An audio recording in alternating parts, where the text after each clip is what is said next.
Hello and welcome to Nerdarchy. For nerds, by nerds. I'm Nerdarchy Steve, and as usual, I am joined by this nerd. Anarchist Ted, how are you doing this fine and lovely evening, sir? Good man, good. We're just talking about it's kind of storming here, so where you are and where, and I think it came through here a little bit earlier. So Well, I mean, aren't all creepy tales starting off on a dark and stormy night? that's where I was going. That's what I was thinking. And as you kind of figured out, we're here to be talking about, D&D ideas creepy. And I think, we've already talked a handful of weeks ago about, arachnids and spiders, but there's a lot of things that fall into the creepy crawly angle of things. And since we are only a short handful of days away from Halloween, we figured we'd grab something that was kind of iconic terminology for this type of time. We're just a week shy, or we could have been doing our next live chat on Halloween. Yeah, but So close, so close. it is what it is. But uh, oh, that means next year it'll be on Monday, right? yeah, Isn't that how it works? It moves one day up. I try to track those things, and I always guess wrong or gauge wrong. I'm good with math, but for one reason or another, that always just eludes me. Yeah. So we did have a Halloween game. We just had it a little bit early this year. We did, and that was a fun diversion. Um, we've known Carlos for a while, and he opted to, hey, why don't I run a horror themed one shot? And I decided to, kind of step a little bit out of my comfort zone. So, unbeknownst to the rest of the players, I actually reached out to the DM. I'm like, hey, you want my character to go evil or get corrupted or turn on the party in some way, shape, or form? So we wound up scheming behind everyone's back, a couple of phone calls, and some stuff worked out, and I had a blast. Wound up going the corrupted route. The PC wound up still being a good guy in the end, and everybody got Yeah. to win out. Good times. Good times were had by all. So what comes to your mind when you start thinking about creepy when it So comes to D&D? I guess like for me that like it conjures up like the horror genre, right? Mhm. Um, and things like I don't know things that give me like the heebie-jeebies and like I don't know. This might be graphic for folks. So here's your trigger warning. Talking about like one of the first things that I think of and remember. There's a couple really that really like creeped me out and like I think it gave me nightmares. American Werewolf in London and also Poltergeist. So Okay. American Werewolf in London, like when I was a kid and I watched that transformation and some of the dreams were so horrifying to me as a kid. And then like the scene that was the worst for me was from Poltergeist, and it was when the guy's in front of the mirror in the bathroom, and he starts scratching his face, Yep. and the maggots start falling out of his face, and that was just so nasty.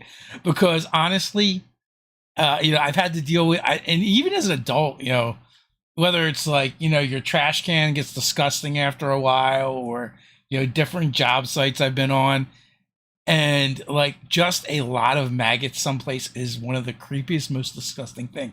And if you have ever been unfortunate enough to encounter enough of them together, they actually one they stink, right? There's a very disgusting smell that goes with them. That doesn't take as many. But if you encounter a lot of them together, like a carpet of them together, there's actually a sound that accompanies it. And Oh, it's just this really low, like almost like crinkling, and it is just gross. So okay. so there you go. That's what creeps me out and makes me think of creepy. Well, I mean, there's definitely a lot of people who would agree with you on that particular scene. And there's probably even more people that would agree with you about how gross and disgusting maggots are. I can't stand them, and therefore, like to me, if there's flies, that means there's a chance of maggots, and like I want them gone. Uh, Get out the bleach. get out the bleach, get out whatever you can, get those things gone.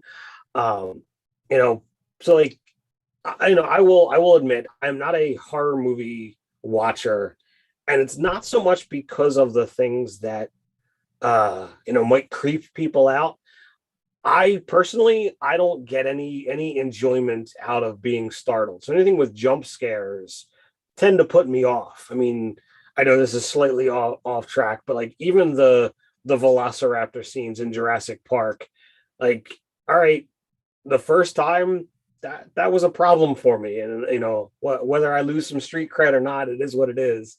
But I've watched other things, and like where other people have to like cover their face or avert their eyes. I'm like, what? It's disgusting, sure, but it's just on the screen. It's not a big deal. But I like, so I kind of questioned the family of like, all right, what is evocative of this word? And my daughter, who, even though she's never watched a horror movie, is still bothered by Pennywise, and Yeah. his imagery is still around to this day. And it's like, all right, that's something like, so to her, clowns are creepy. And that was one of the first thing that jumped in. um but the wife, she was like, well, that that's anything that gives you that sensation where like it's just kind of moving up your spine, whether it's whether you feel like there's something crawling on you, whether it's the ice just crawling up your spine, anything that does that and gives you that kind of sensation, that's kind of what you're looking for. And to know whether it hits your players or hits the characters, or hits your character, like those are all things that should be there, because everybody is grossed out, creeped out, bothered by something. So you should figure that out. So did you find anything creepy in Carlos's game? you know there were some things that we were dealing with, uh some spirits, and there was a multiple amount of clues. Well, apparently, like the one spirit that was there, was it, did he, like, he purchased his wife and wound up killing her or something along those lines? I was certainly not thrilled with that part. So I think that definitely fits that creepy horror angle that was like the core element of the haunted house. Well, so like I guess my character encountered a couple of faceless women that were like walking the yard at night. Like we were warned not Okay. to go onto Yeah, the you grounds at night. you were outside by yourself, and that in of itself was a challenge. But I mean, it's a one shot, it's a horror thing. You're supposed to split the party. You're supposed to go out alone. Like, it Yeah, makes sense. do the things, and also like I will say we weren't the best players in his horror game. We definitely did a lot of joking around and having fun, and Yeah.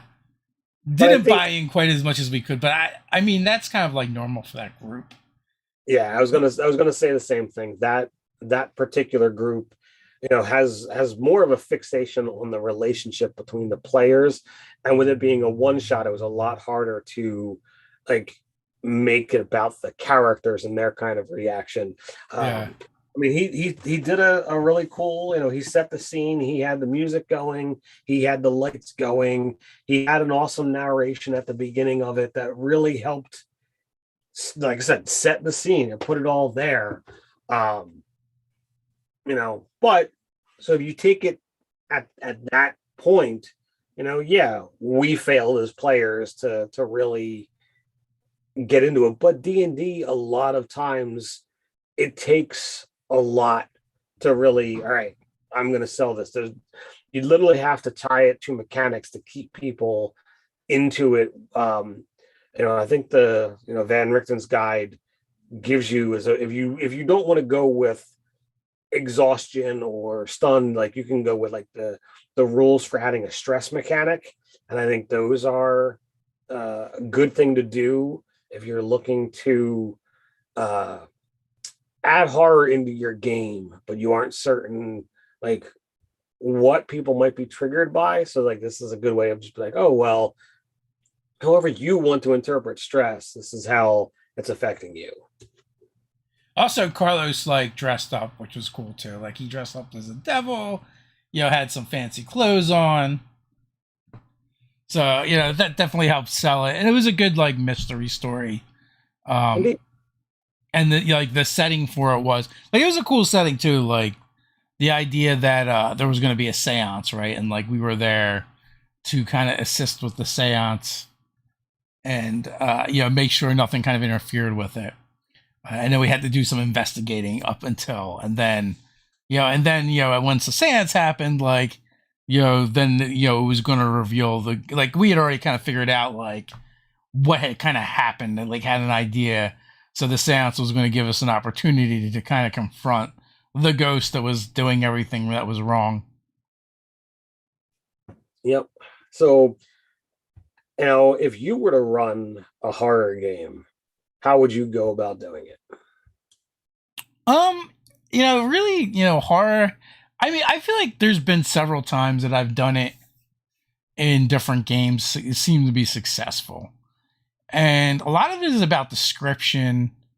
And for me, like you said, well, you got to get the mechanics right. I actually think it's the other way around. I think you needed to have things in there that mechanically the players can't affect, right? Because that pulls them away from their character sheet and more into like, what will my character do? Right. And so, like, one of the games I felt was pretty successful was a one shot I ran, and it was I just kind of wanted to do a bug crawl, a bug hunt, Okay. because one, I think they're creepy, but so like I kind of like pulled from several places. I pulled from Aliens. Okay. I pulled from uh Starship Troopers. new Sure. StarCraft for the Okay. Zerg, Oh yeah, yeah. and then also the Alara books, the Oh Codex of yeah. Alara books, Mhm. for the for the critters in there and the conch, because like the conch to me is a lot like Zerg creep. Yep. So, but I Yep. like the way it was described in there, and you don't necessarily get that tactile sensation from just like playing the game, and it really like when I played the first Star Frontier or Star Craft, so you really didn't have like the cinematic cuts the way they have in the later versions, but yeah, like just like that, the players like experiencing the creep or conch or whatever, whatever I was calling it, and when they would step on it and it would like crack the crust of it and it would just ooze like slime and stuff, and maybe it's sticking to their boots and it has the strands that like pull away with it and it kind of sucks at them just a little bit, and then having them find like some of the townsfolk that they're looking for that have been wrapped up in that stuff, right? And so I think like the build up to when they then encounter the monsters themselves makes it makes it sells it a little bit more, and it also kind of sets the stakes, right? Like if you fail, you could begin to end up being one of these people that are like stuck into stuff, and what's going to happen with them, right? Because the way the monsters are described, like probably the players have seen aliens. It's like, are they going to be infected with some kind of critter egg that's going to burst from their chest, or are the bodies being held so that they can feed the young or whatever, are they going to be Yeah. sacrificed to the queen? So like that kind of stuff is done really well. And also like then another one I did was Scarlet Sisterhood. They encountered like a busted up wagon that had bloody handprints on it, and they were like child size. And Oh. also like I knew like I like knew my players, right? Like, Mhm. and I knew that one that like they always try and fix whatever the antagonist is first Yeah. before resorting to violence. And so like I had like coming out of the side of the wagon was I don't know if I think it might have been a wraith. One of the incorporeal undead, but it was an infant. Oh, geez. And it's trying to like play with them, but also like it's radiating necrotic energy and sucking life force. And their initial thing is like, well, can we communicate or do something with this? And then like as it wasn't able to interact with them, it like threw a tantrum. And like the one character, Deneen, had children, like had a kid. So Mhm. like I knew that would definitely pull at the heartstrings for that character, not just the player. Right. So it's the little things like setting the scene, I think, is like a huge part of it. So, the takeaways, from what you just said, all really great points is, if you want people to react, you want to focus on that concept of what you're up against is absolutely unnatural. If you want someone to be terrified, horrified, utterly creeped out, they need to they need to encounter something that is unlike anything that they've encountered before. And whether you're using ghosts or zombies, we've all seen those kinds of things. So if you really want to kind of reach out and like grab hold, that's a great way to get things started. um and then there's got to be that the lasting consequences. So when you talked about oh well, if we fail in this, we might end up like them. So that's another great way to just be like, all right, well, somebody or somebody that you've seen walking down the streets is now here, and either they're dead, or worse, they're being turned against you somehow, some way. So I think those are some great ways to kind of take creepy and really send those chills up your spine. Yeah, I mean, even like when we did D&D in a castle, and like our final encounter was Massive. was the undead elder brain, right? Which was super cool. Hmm. And then it was like a disgusting thing to describe. But and on top of that, like it was going to be a really big encounter, so we had to make it tough. And so we're like, well, shield guardians make everything suck, right? So we're like, we'll use a bunch of those. And that was enough. We didn't just want stat blocks and buffs for our monster. We wanted to make it interesting. So Right. I might have been Doug that came up with the idea of putting the townsfolk that they had encountered, the NPCs they encountered, inside of the shield guardians. So like they were shield guardians with like a body size section cut out of the front of them. And just the And, person strapped to it. yeah, and the person strapped to it. So like they're like, oh, I met and interacted with that person. And also you can like see that was clearly something that was done to them and very unpleasant.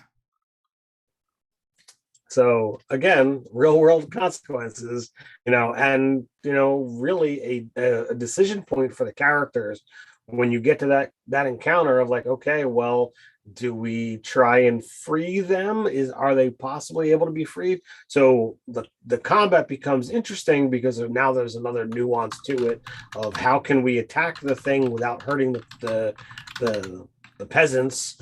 Does that completely shut down area effect? Do they have the morals to say, "Ah, screw it, I'm watching a fireball anyway, and just watch the people die"?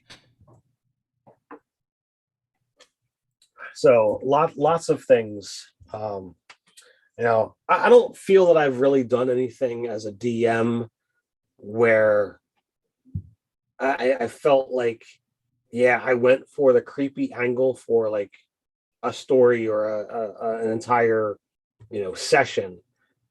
But like I think there are moments that like you can add creepy to anything. And when you get into certain descriptions of bugs, insects, arachnids, what have you. Like you can definitely evoke that creepy angle for that encounter. Honestly, this little guy, behind me, the mimic here, I think mimics absolutely fall into the creepy angle of things because they can literally be anything that they want. They want to eat everything that's alive. And when you touch it, you adhere yourself to it. So you really don't get away. That's really unnatural, really unsettling, and I think falls into the creepy angle of things for sure. It is until you become a jaded D&D player, and then it's like it becomes a trope. So, but no, like definitely. Do you remember your first encounter with a mimic as a player? I don't. I've encountered so many mimics Yeah, that, like you said, you can really feel jaded about it, which is why I keep trying to think of new things to do with mimics. yeah. Like it was a while ago, but like I had a mimic that was actually friendly with the party, and it was able to be mobile and what have you, and it was creepy, but I enjoyed it. So, Crazy Hermit, Shield Guardians equals Doctor Who Cybermen. Yes, exactly. Well, so I do remember my first mimic encounter, and that was from my very first DM. And I don't know if you remember the I believe it's the Dungeon Master's Guide with the statue on it and the brazier, the Mhm. gems in the eyes. Like Yeah. we encountered a room. We encountered I mean, it's a pretty iconic old school D&D image. But Yeah. we encountered a room with four of those, and then the DM described them, and it's like, and we're like, we're getting us them gems, right? And so it's like you get it, he's like, oh, you can climb up to it, but you're gonna have to like put one hand on the gem and use like a dagger to pry it out. They were all mimics. So it's like as soon as we like stuck our hand on it and we got the dagger ready, the pseudopod comes out and starts slamming us in the head. So I definitely remember my first mimic experience. The DM did a really good job with it. So Fragment says the only mimic that creeps me out is the outhouse mimic. Which That I can be don't found know. in out of the I don't, box I don't encounters. I don't know what devious person came up with such a thing, but Yeah. man. I feel like Mike didn't come up with the outhouse mimic, but he definitely implemented it well. He did indeed. And that is Now, not even the worst thing involved in that encounter. So, Comrade 2261, I've thrown so many mimics in mostly when my cousin's playing because I traumatized him with it. It'd be breaking tradition if I don't. yeah, Uh, I mean, mimics are iconic and fun to use. Like they never get old. I mean, Ted in our one game had a really good use of a mimic. He had these giant bear traps that were in the room, and like I totally convinced my brother Ryan. I was like, you need to use one of those as a weapon. You got to hit somebody with that because he's a melee fighter, and like I don't know if Ted just like saw that coming from a mile away. Like someone's definitely going to want to launch that at one of the bad guys and beat them with it. And Ryan's character absolutely did Occam. Um, and then he had to kill the mimic, but then he just beat the. Then I think he used the dead mimic body as a weapon afterwards. Because so sometimes you just got to beat one motherfucker with another motherfucker. So I've like I said, I've always enjoyed mimics. As D&D tropey as they are truly a D&D thing, and they're not all that difficult to wind up making. So if you can make a thing as yeah, a prop or as a terrain piece or whatever have you, how hard would it be to be like, okay, well, now I'm going to change the thing a little bit, add some purpley orange eyes, and put a tongue on it, and now you've got a mimic version. So I've got loads of minis around. I've done kit bashings and rebasings, but I own a I don't want to say a ton, but I wouldn't be shocked if I didn't, of Mage Knight or Click, bases minis over the years. Well, the bottom piece of the dial actually has a whole bunch of like nodules to it. So I wound up making out of plastic the teeth so that it just had this open trap that looked like it could be a bear trap. I'm like, this would be perfect and something to be able to throw up against the wall. And, whether you're going after a large bear or an owl bear or, maybe even a smaller dragon, this would be a cool thing to be able to latch on and have there. But if I'm going to have the thing, I might as well have the mimic version thereof, because the whole tower that they were in was entirely a trap, even up to the boss that was even designed to die so that it would be able to bestow some cursed magic items upon the party. So everything from moment one in the tower was a setup for them. It was pretty darn evil in my opinion. But hey, it's what it was. So I wound up crafting, not only, these bear traps or man trap mimics, but, I then had, the terrain pieces to be able to use and, have. So now I've got an assortment of things that I've made and then things that I then also have the mimic version, so that if I feel like having something different, the players who wind up knowing what I have access to will then be even more sketchy of like, oh, do I touch it? Do I go near it? And it's fun, even if it is creepy. Is there any D&D monsters that like creep you out? Above the rest. I don't think so. Like, I'm bothered by the things that have the instant death abilities, but actually like straight up creep me out. Yeah. Nothing is coming to mind. I mean, it's possible that there is, with as many different monsters that have come out throughout the different editions throughout the years. Sometimes it's like hard to remember what things were third party and what things were official. When we start talking about through previous editions. Is there something that gets you? Well, I always think about, like, when I talk to Doug, like, he always talks about like giant centipedes, right? As being like, because like the giant centipede is like a 3 foot long centipede, and like, I don't know, they are like, if you ever seen a big one, like when I say big like that, and they're pretty icky, right? And like, he's gone into great detail to describe, like a giant centipede, and I'm like, yeah, I think, you know what, yeah, that's a pretty good one.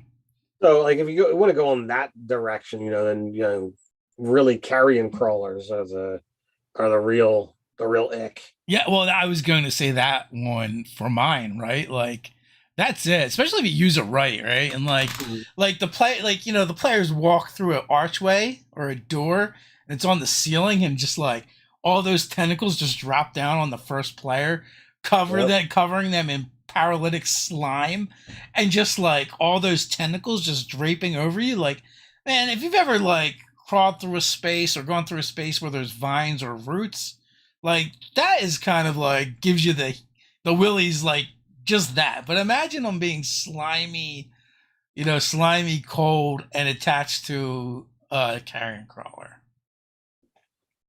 Yeah, I mean, that's as nasty as it gets.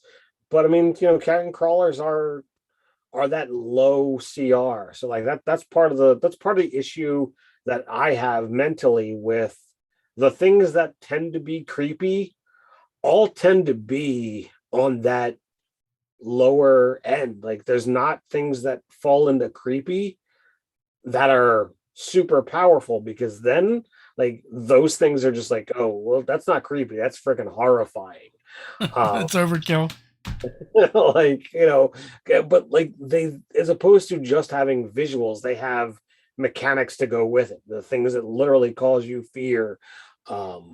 This monster literally can age you to death. Don't play an Aarakocra and fight them because you're just going to fall over dead in 2 rounds. Yeah, What is, like, and also like too, like with a monster like, I also find chokers kind of creepy too, just because they're little. Like they're little, but you know they just look nasty, and and they're ambush predators. It's another thing. Indeed. So there's a bunch of call outs to hags. I don't really think I haven't had any real interaction with hags that I remember. So either I encountered them and they really weren't done well, or I'm just absolutely forgetful.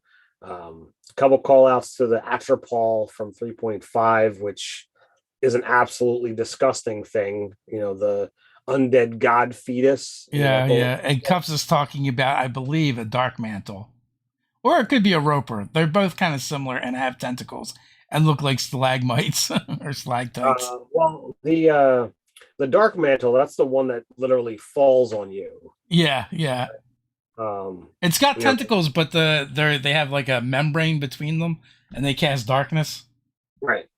So like they're more like octopoid and they move. The roper is literally stationary, but it's got like 15 or 20 foot long Like tendril. 30. It's super long. It's like 50 feet or something.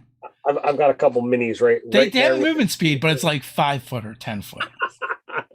it's like It's so low it shouldn't even be listed, or that, like it's that low. um but I mean, so like the ambush monsters, that is a whole nother category. So like I don't know if that falls into creepy, but it definitely falls into the jump scare angle that you could when it starts to attack, like depending upon how you react, you could buy into the if you're trying to play a scary creepy game when the thing just moves that you couldn't tell it was a thing, until it's already damaging you or attacking you. Then, you could have those kinds of mechanics. So like your ropers and your gargoyles and your animated whatever have yous, like all of those things are great for that style of game. The ropers, it is 50 feet, and as an action they can pull each creature grappled by them 25 feet.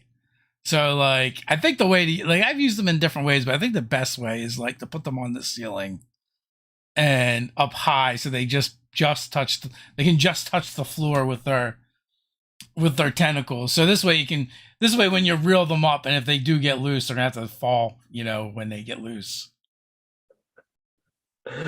Wow, that's mean. But there's also a molten magma roper apparently, and like that feels unnecessary.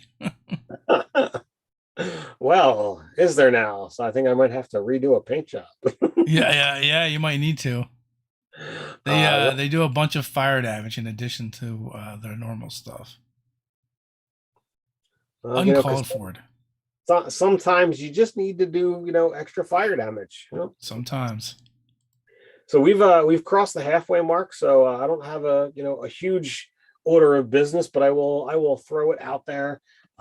So next week it's going to be Doug and myself, and it will wind up being the first Monday of the month where we announce the next giveaway winner, as well as the who's going to run the fan game and who gets all the stuff. So this is what's on the quote unquote shopping block. I've got a alternate cover for the Wild Beyond the Witchlight and the alternate cover for Fizzband's Treasury of Dragons. This is going to one special person, which you can get access to by signing up for the newsletter. And free of charge, we throw all of our patrons into that as well. If you happen to be both, that's double the chances. That's a pretty sweet haul. Yeah, I mean, those things, the special edition covers, Once they're gone for good. So if you, I think if by now the Wild Beyond the Witchlight is probably already sold out in a lot of places. If you didn't get the special edition cover, so this is a chance to get it. You probably get And it on eBay for like $400. well, they usually go for about triple while they're Yeah. still.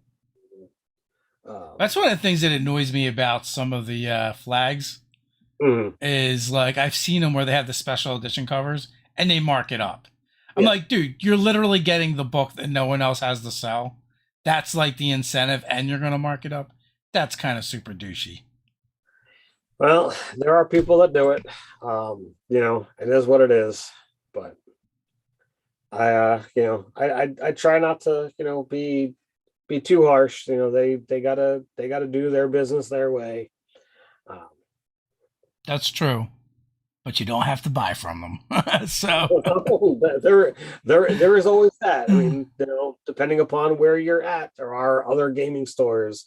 Um, as not this past weekend, but the weekend before was free RPG day, and as I had to do my search to figure out where I was going to go pick up our friend Brian's Vast Grim module. I'm like, oh well, didn't know about this place. Oh, didn't know about that place. So I guess I'm in a decent enough zone that I do know that there are a number of gaming stores that I can go to if I'm willing to travel, up to a half hour, 40 minutes. So yeah, I mean, if you're willing to go into the city, there's even more. yeah, I Like, cause you're was close. We're not that far from Philadelphia, and I think like just there in the city, there's probably at least 4 or 5 game stores. Fragonator says, if I win, can I come pick them up? If you win and you want to drive to Jersey, we can absolutely schedule But a only if meetup. you drive. If you get there by any other means, it says no. You can't use your teleporter or fly. uh, I could schedule a meet wherever. That's I don't care how you get here. If it can save shipping, I'm cool with it. So, well, I guess not a couple weeks, but in about a month or so, PAX Unplugged. PAX Unplugged. Dave and I will definitely be hanging out and talking to people. I'm still waiting for the response for my approved for press badge or whatever it's called. Oh yeah, I have to do that still. I always drag my feet at that. I tried to get in as early as possible. They said it takes time. Yeah, Uh, yeah. I'll let you guys go get it out of the way, and then I'll just go and do it. Yeah. Oh, so so, also PAX Unplugged, I should be getting my tattoo finished finally. I don't know if people can oh, see that. is, uh, is Chad going to come in and do the end behind it? Yeah, yeah. Chad should be there. Oh, He just did so.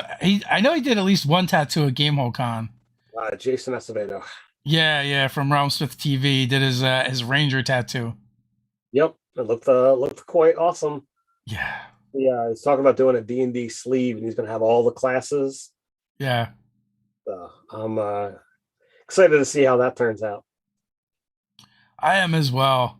I got a couple ideas for tattoos. I want to do the double helix, almost like the medical staff, Okay. but with polyhedrals. And I don't Okay. know if I want a dragon topper or a gargoyle topper. I got a couple dragons on me already, so maybe a gargoyle. And then Yeah, I I think the want Guardian might be a better bet. You can have a little bit more fun with the artistic design of it. And like I said, you've already got a couple of dragons, so yeah. So then the other thought was, well, the other thing I want is a dragon. So I want to get a Blackwork Dragon made up of all Norse runes. oh cool. So they're on my list. Eventually, I'll get around to it. Now if I decide to do another one, my next thing is I gotta get a good rendition of a Displacer Beast. Yeah, that should be easy enough to do. That's my go-to. I've always liked cats. Displacer Beast is very D&D. I think if done well, it could be pretty badass. Yeah, yeah. I could agree with that. That's also another monster that I've been kind of fond of, and also I do feel like that is a monster that has gotten creepier with each edition. Because in second edition, it was super cool, but it wasn't creepy, right? It looked like just like kind of like a panther with the six legs and a tentacle, which is it was cool. It was different, but it wasn't. It wasn't like until third edition where um they made it like gave it this like emaciated look to it that that I think like pushes it over the edge. um, so which one of us is the nerds, CUP, or are we both a nerd? Uh, I think we're both nerds. So Ted, if you just Google Displacer Beast tattoos, there's quite a few for you to choose from, and there's also a really cool one that looks kind of has like a tribal tattoo look to it. But like essentially, like it appears that it's been done in almost like every style you could think of. So you will not be lacking for options. I'll have to scroll and look. I did the tribal one is interesting. I do like the concept of like the one here that looks like it's got four tentacles. I don't know whether that's supposed to be like the elder displacer beasts or whatever, but I think that would be a cool design to do, to just be different. You can never have too many tentacles. But if we want to have another angle of creepy to talk about, I'll bring in some things from my own life. This past weekend we did a trunk or treat with my son's scout troop, and leading up to it, I just thought, I don't really remember going to trunk or treats and what have you in years past. But like all of a sudden they're like, oh, you need to decorate your vehicle. Oh, I've got loads of things, but an idea popped into my head. And again, see the aforementioned how much I like mimics. So I decided I've got a hatchback SUV. I'm going to turn this into a mimic. Well, not everybody is going to understand what a mimic is, but everybody's going to understand, teeth and extra eyes and a big long tongue. It's a freaking monster. So I made 29 teeth. I made 10 eyeballs in a couple different sizes, and I made like, I don't know, must have been like a 4 foot long tongue, all made out of foam, covered in duct tape and what have you. I then layered the inside of my car with black fabric, including taping it to the ceiling so that you couldn't see behind it. And we put the candy kind of just laid out, sometimes on the tongue, sometimes just behind the teeth. And everyone that came up, we told them, I'm like, oh, you got to get the candy yourself. The thing's already bitten me a couple of times, and I'm not reaching in again, just to try and sell the scene. Well, my teenager of a son absolutely loved the idea that we came up with. Helped me get everything ready, but he was the one hiding behind the black fabric. And he was the one controlling the tongue that was attached to a PVC pipe, so that when people would get within range, he would slide the tongue forward like the thing was trying to lick whoever was getting the candy. And the number of people that jumped or screamed or literally just ran away, it was pretty awesome. He kept track. I think it was like 52 to 54 kids, that reacted, and 11 adults that he scared. He was pretty happy with himself. And for a teenager to be entertained for 2 hours, just trying to get the jump scares from people, I was pretty happy. Yeah, I mean, it was a good idea. It looks good. And also, if you follow us on Twitter, that I definitely posted that up with the caption of like Nerdarchus Ted's either getting in the Halloween spirit or has some serious car issues going on. So yeah, you should have gotten some video of it in action. Yeah, well then there's the whole problem. If I do that, do I have to be like, oh well, do I have to get clearance from whoever it was? And it's kids involved. I'd Hey, you rather. got two kids, man. Use one of yours. So I was okay with just the static images that I got of both the work in progress, before I had the extra layers of teeth and what have you, and how, then how long did it take you to build a car mimic? so I did it in stages. But I would say probably like 4 to 6 hours of cutting and shaping the foam, coating everything in duct tape. How many Um, rolls of duct tape did it take? I bought five. I really only needed like two and a half. Okay. I Ted, actually, Ted is like a duct tape craftsman. Like in D&D, he would have duct tape tools. well, I mean, it's a very useful tool, and as many things that I've built with LARP, stuff, it's incredibly useful, and I thought this would be an easy way. I actually already had the foam, um, and I'm just like, all right, well, all I got to do is just cut them at yay size and position them at different, intervals, and it was just a lot of fun, and I I had kids yelling that this was the coolest thing they'd ever seen. I had parents who literally jumped off of the pavement and grabbed their kid and kept going. Um, I had people say that that there should have been a way for people to vote because ours was clearly the best. It's like Was there any other notable cars that you saw that were done up? there was definitely cool stuff that was there. There was the local Girl Scout troop that had decorated their car in like blue fabric, and they were themed with the Cookie Monster, it being Girl Scouts and all. So like they had cardboard cookies and all the different usual Girl Scout cookie flavors for decorations. There were a couple people that had come and done the creepy clown thing. Um, but I mean, No like there was hearses. no hearses. There was not none of that this year. I mean, there was only about like 25-ish cars that were Mm. there. And some people were like, oh, well, this is just, I'm gonna just put some Halloween decorations on my car and call it done. The dude who was Amateurs.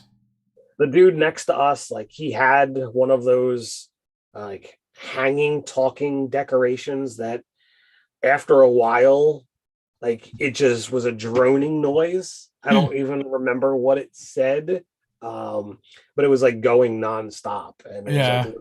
literally 3 feet of literally 3 feet away from me for like 45 minutes straight as I just stood there, with the kids. So I'm like, sure that didn't get old at all. I think one of the lines was, did your mommy, ever tell you that it's okay to play with dead things? Yeah. Whatever else it said, I don't remember, but that was the one that stood out. Because I asked both my kids and the wife about it, and no one said that. That yes, they did. Yeah. But I mean, it's a lot of fun, and not everybody is gonna try and come up with a concept like ours, and I'm glad that I didn't have competition from that kind of angle. So we're already in talks of like, oh well, if we are able to save the stuff that we've got, what does next year look like? What Next what year can you we got to do a mimic variant. what can we do to kind of improve this process? So, You got to do like a forked tongue, but the forks are like some kind of streamer type thing, so that they'll move and kind of slide across people more. mm. So we've got plenty of time. It's not even Halloween this year yet, let alone Halloween next year. So um, it's fun, and like I said, I had an absolute blast with it, and it literally made my night. How many people commented or complimented us on what we had. So it was good So stuff. the question is, Ted, when are you going to make a mimic wagon I are you talking about for the actual table? That would take some work. for the table and for a game or stat one up?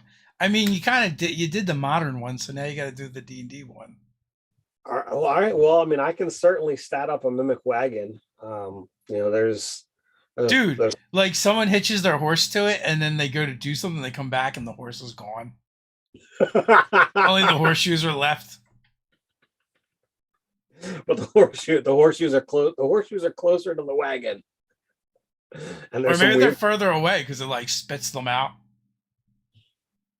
That's true too. You could have some Yep. fun with it. Like, so I ran the one Halloween adventure for, I guess we went to Geek Fest Mhm. and like we ran into two fans, and it was me, you, and Ryan. And like Mhm. our thing kind of is like if we run into enough fans to run a game for, we generally Mhm. will. Right. If time permitting or whatever. Right. So we brought them back to Ted's house. I'm sure that's super safe. Ted hasn't been axe murdered yet, and that's a couple years ago, so that's probably fine. Yeah. Yeah. Um, and I did a haunted carriage that was like on the anniversary of this couple that were murdered.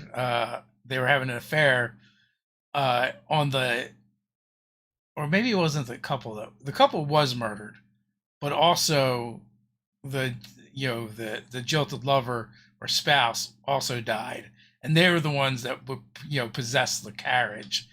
And so on the anniversary, they would look for unfaithful lovers and or husbands and wives and would murder them.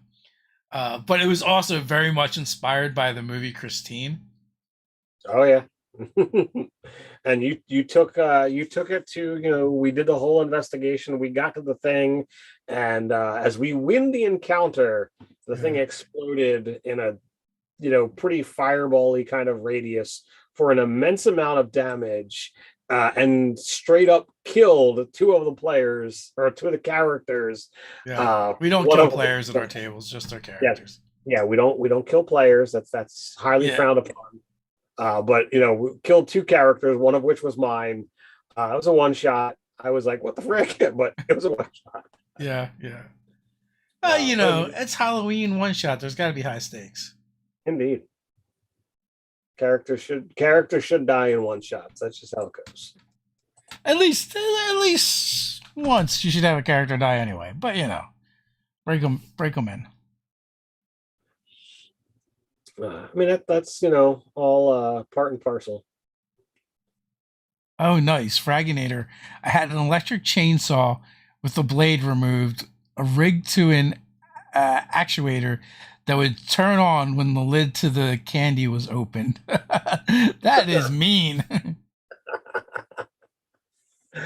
Wow, Frag, that's pretty crazy. That is very crazy. That's a lot of noise all of a sudden. And no, Chris, I did not actually have anyone duct taped in the trunk. Yeah, that's illegal most places, pretty much everywhere. It's just illegal everywhere. That's usually referred to as abducting or kidnapping. Yeah, yeah. I mean, depending on what you're into, we don't kink shame here. But consent is always key. Yes, yes. Firm believers. So so you're not really in the horror. So I think this topic's kind of hard for you, at least to run in your games anyway. Sure. So have you ever considered like trying to take a crack at a horror game just to do it? So my go-to, like, even though I'm not really into the horror, like one of my favorites, if not the favorite game of mine, is Betrayal at House on the Hill, which Yeah. is really the horror movie board game. And the fact that the characters can die, the fact that one of the players does become the bad guy, like I love everything. You know that I love everything about that game. So for me, the haunted house is my go-to if I'm going to run a one shot, because I can run any kind of scenario that I want, with that basic premise of you've gone into the house and now all the weirdness happens. And I don't play it that one of the PCs becomes a bad guy. The house is the bad guy. Something in there is going, but I can have that angle of if either the players are willing or if somebody reaches out to me and says, "Oh, can I?" Then absolutely, that person can become the bad guy and I can move on from there. Uh, but that's the direction that I would tend to go, with it. But like I'm always thinking of how to improve my skill set. What kind of things haven't I done? What kind of things can I do? Um, if I'm gonna improve my skills as a DM, I do need to every so often step out of my comfort zone and do things that I'm not used to doing. So it won't be long before a horror session or a horror one shot winds up on my chopping block. So, Fraginator, I think that's really like a holdover from Saver Dice. We don't kink shame here, which I just saw some Saver Dice alumni over the weekend, and got to hang out with them for a bit. So that was really cool. And that was one of the things we talked about. All the good times that we had with Saver Dice, and all the weird stuff that we would talk about and do in those games. So Zargon wants a Nerdarchy shirt character should die in one shots. We'll have to think about that. We'll have to think about some designs to experiment with. We'll get our best people on it. That guy says, I have a friend who's very petite, and when we were much younger, she went trick-or-treating with a group of kids in another neighborhood. So there's sometimes you can get away with being younger. I don't know. Oh, yeah.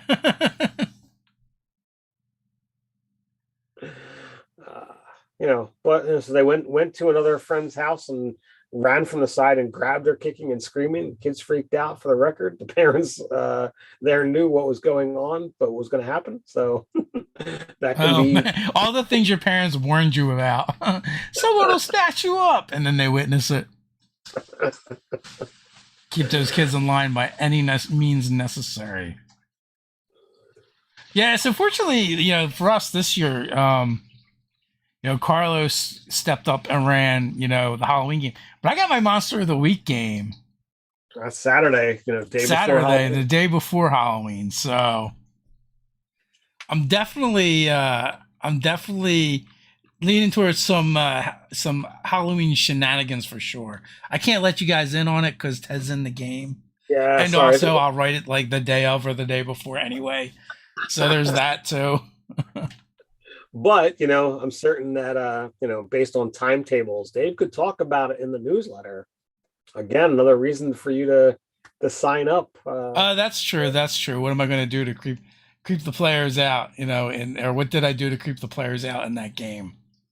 We'll have to see. I might have to I might have to go shopping for creepy treats for that game.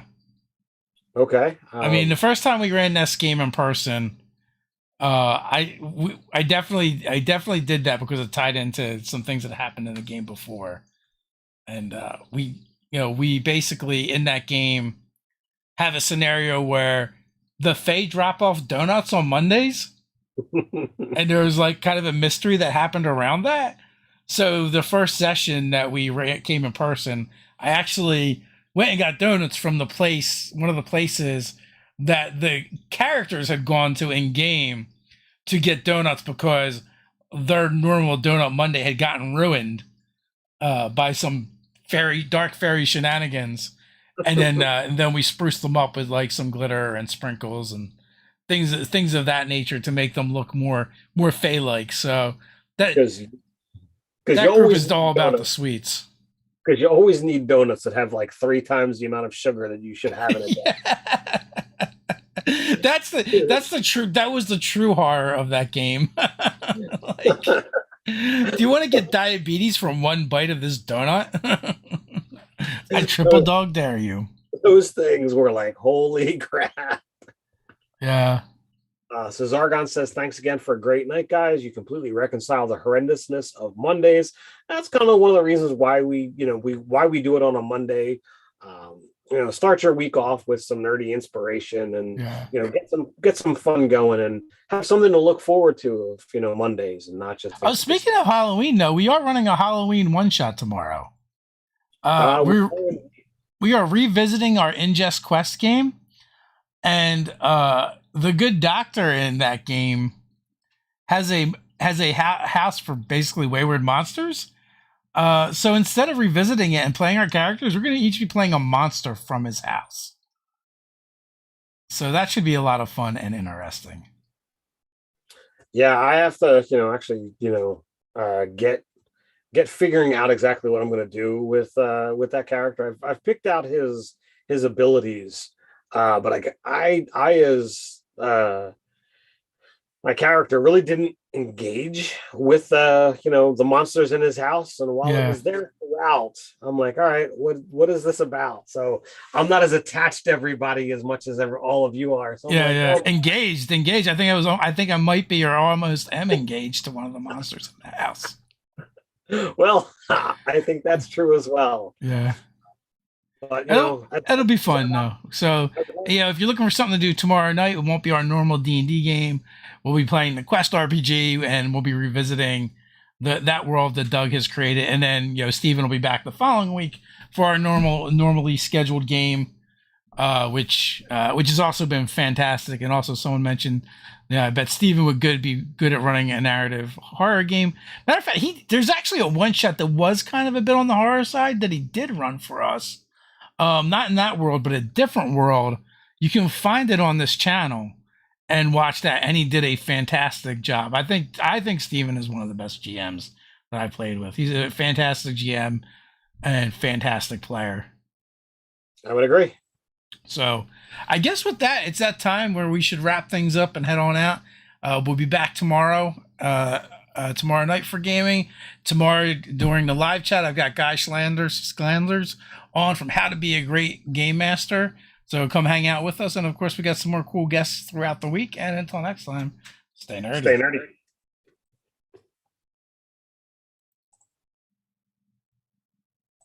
We're out.